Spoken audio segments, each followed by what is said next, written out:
아무도 없는 곳에 이장. 대가 구부러진 우산이 마루 밑에 구르고 있었다. 노파는 우산을 펼쳤다. 가는 쇠의 살이 구부러져 잘 펼쳐지지 않았다. 노파는 우산 작대기로 후리는 신용을 하며 개똥이를 꾸짖었다. 저놈의 주둥이 때문에 성한 것 하나 없네.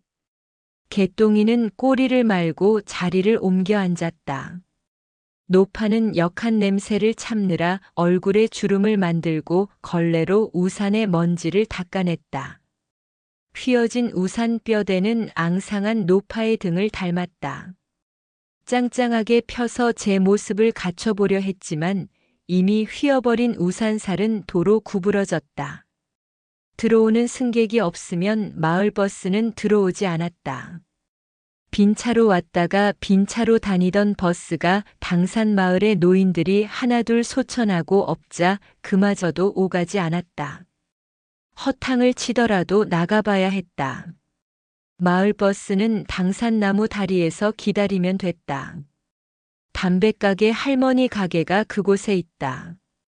담배가게 할머니는 가게 안쪽 문을 활짝 열어놓고 편의점의 주인처럼 방 문턱에 걸터 앉아 물건값을 받았다. 담배가게 할머니를 들여다보는 것은 다음으로 미루어야 했다.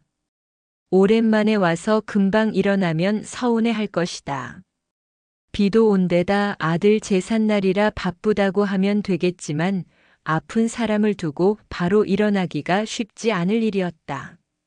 마음이 조급하니 몸마저 허둥거려졌다. 그래서일까 돌길은 미끈거렸고 진흙길은 발을 잡고 늘어졌다. 억새는 젖은 옷을 스치며 난도질을 해댔다. 빗물이 머릿결에 젖어들어 이마를 타고 눈을 적셨다.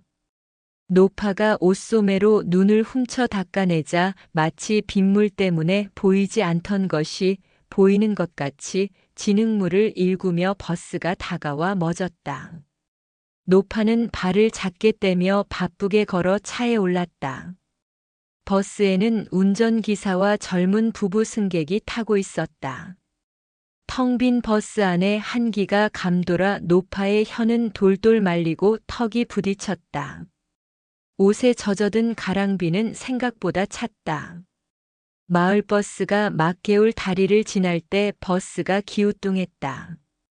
다리 길이가 짧아서 눈 깜짝할 사이에 지나쳤기에 위험을 인지하지 못한 것을 젊은 남자 승객이 의문을 갖고 기사에게 물었다. 아저씨, 버스가 다녀도 되는 달인가요? 자세히 보니 본 적이 있는 얼굴이었다. 당산 마을에는 언제부턴가 낯선 사람들이 들어와 살았다. 빈집을 헐고 새롭게 집을 꾸며 전에 살던 사람의 흔적은 물론이고 집이 몰라보게 변하여 그 허름했던 집이 그렇게 넓고 좋은 경치에 자리 잡고 있었는지 새삼 감탄하게 했다. 낯선 사람들은 먼 발치에서만 바라볼 수 있었다. 농산일은 하지 않았으나 늘 분주하게 오갔다. 집을 비우고 한동안 보이지 않을 때도 있었다. 낯선 사람들은 누가 주인이고 누가 방문객인지 주말이면 사람들이 모여들었고 밤이면 고기 굽는 냄새를 풍기다가 다음 날이면 빈집처럼 고요해졌다. 이래 주구나 저래 주구나요. 기사는 남자 승객의 질문을 동문서답과 같은 말로 가볍게 받아넘기며 백미러를 통해 남자 승객을 바라봤다. 기사는 팔뚝에 안전이라는 안장을 차고 노란색 유니폼을 입고 있었다. 남자 승객은 걱정된다는 표정을 거두지 못하고 재차 질문했다. 이 버스 무게가 얼마나 나갑니까? 글쎄요. 한 10톤 남짓 나가지 않을까요? 상당한 무게인데요. 기사는 조금 전 가볍게 대답하던 표정과는 사뭇 다른 표정으로 농촌의 현실을 늘어놓기 시작했다. 이처럼 100m가 되지 않는 작은 교량은 법정 도로로도 포함이 안 됩니다. 그래서 주민의 건의가 없으면 점검조차 이루어지지 않는 경우가 대부분이죠. 또 주민이라 해봤자 노인들 뿐이고 그나마도 남아있는 분들이 없으니 시골 마을의 소하천 다리는 관리 사각지대입니다. 사고 위험을 아는 채 방치되고 있죠. 이 정도 물이 소하천이라뇨? 그러게 말입니다. 걱정되시면 직접 민원을 넣어 보시던가요? 저는 귀농인이라. 귀농인은 뭐 주민 아니고 손님인가요? 습기 찬 유리창에 젊은 승객 부부의 모습이 비쳤다.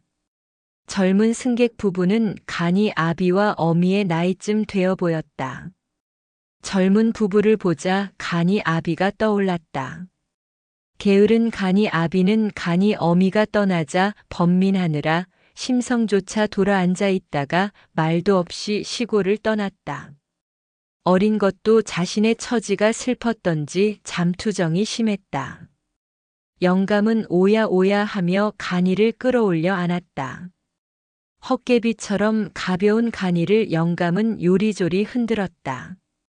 간이는 영감 가슴에 얼굴을 비비며 닭똥 같은 눈물을 떨어뜨렸다. 벗겨진 신발 한 짝은 아궁이 옆에 뒹굴고 다른 한 짝은 개똥이가 물어뜯고 있었다. 영감이 개똥이를 발로 슬쩍슬쩍 건드리며 넥 가자 개똥이가 일어나 꼬리와 귀를 만 채 마루 밑으로 숨었다. 간이는 계속 잠투정을 했다. 뭐 없어? 영감은 역정 섞인 소리를 질렀다. 배가 고파 잠투정하는 것이니 먹을 것을 빨리 내오라는 다그침이었다. 내 몸이 10개요. 마음과 달리 노파는 노파대로 역정 섞인 대답이 나왔다. 간이는 배만 부르면 종일 영감을 졸졸 따라다니며 고사리 같은 손으로 이것저것 만져대며 이것은 꽃, 저것은 나빗 하며 알려주지도 않은 이름을 용하게도 알아맞히곤 했다. 종일 볕에 놀던 간이는 숯검정이 된 손으로 눈을 비볐고 영감은 칭얼대는 간이의 등을 애정을 담아 쓸어주었다. 젖을 뗐다 하여도 엄마 젖이 그리운 나이였다. 노파가 뜨거운 전복죽을 내와 평상 위에 놓고 식힐 때 간이가 합직꾹꾹 하며 졸린 눈을 영감 가슴팍에 비비며 손가락으로 닭을 가리켰다. 닭은 발로 마당의 흙을 파헤치고 있었다. 영감은 구구하며 간이를 안고 닭에게 다가갔다. 간이가 신이 나서 손바닥을 마주치자 닭은 화들짝 놀라며 평상 위로 날아올랐다. 그것을 보고 개똥이가 마루 밑에서 급작스럽게 튀어나오자 닭이 놀라 꼬꼬댁대며 퍼덕거렸다. 그 바람에 막 담아내온 전복죽이 엎질러지고 말았다. 오살 맞을 것들. 노파는 새된 소리를 질렀다. 영감은 자신에게 하는 말 같았는지 괜스레 역정이 났다. 망할 할망구하며 영감은 눈까지 흘겼다. 가엾은 간이 기분 맞추려다 그런 것 가지고 욕까지 하다니. 영감은 넋이 나간 듯 있다가도 간이 일이라면 심기가 짱짱했다. 뭐해? 죽을 다시 끓여내오라는 영감의 성화였다. 영감이 소리를 지르는 통에 간이는 놀라 영감 옷자락에 얼굴을 파묻고 울기 시작했다. 자식 잡아먹은 아비가 뭘 잘했다고 큰 소리요. 노파도 질세라 대거리를 쳤다. 간이 아비가 집을 나간 뒤로 노파의 속은 속이 아니었다. 영감은 엎어진 죽그릇을 잇는 힘껏 발로 찼다. 전에 없던 일이었다.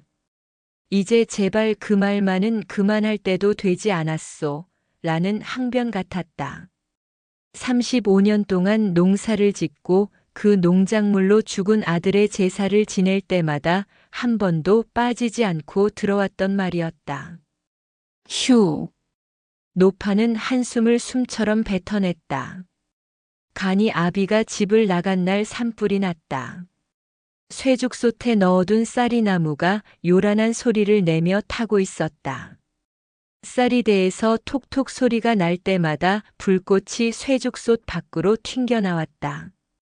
노파는 닭의 방정 때문에 개똥이에 지저대는 호들갑 때문에 자식을 죽인 영감을 원망하느라 불꽃이 튕겨 옮겨붙고 있는 줄도 알지 못했다.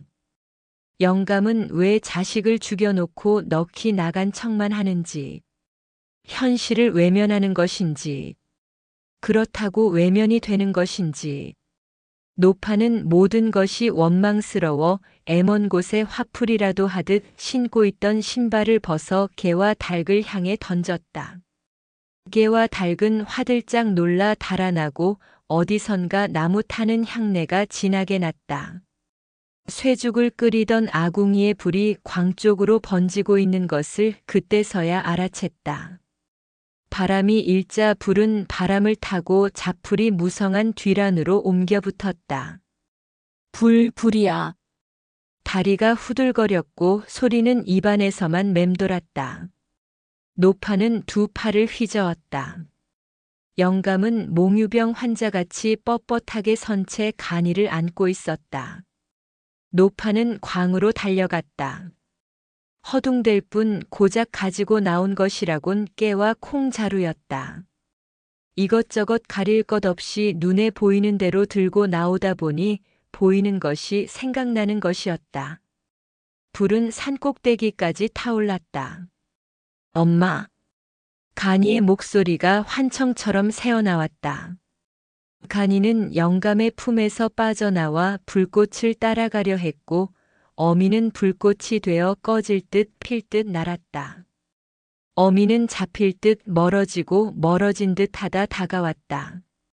붉어질 대로 붉어진 산은 단풍잎이 불꽃인지 불꽃이 단풍잎인지 모르게 타올랐다. 아버지! 꿈에서인지 현실에서인지 간이의 목소리가 들렸다. 노파는 자다 깨어 일어난 사람처럼 정신이 들었다. 다행히 안채는 온전했다. 바람이 불길을 산으로 몰고 갔기 때문이었다. 숯검정이 된 광은 형체만 남았다. 지금까지 책 읽어주는 서율이었습니다. 다음 시간에는 아무도 없는 곳에 3장 함께 읽어드릴게요. 편안한 하루 보내세요. 감사합니다.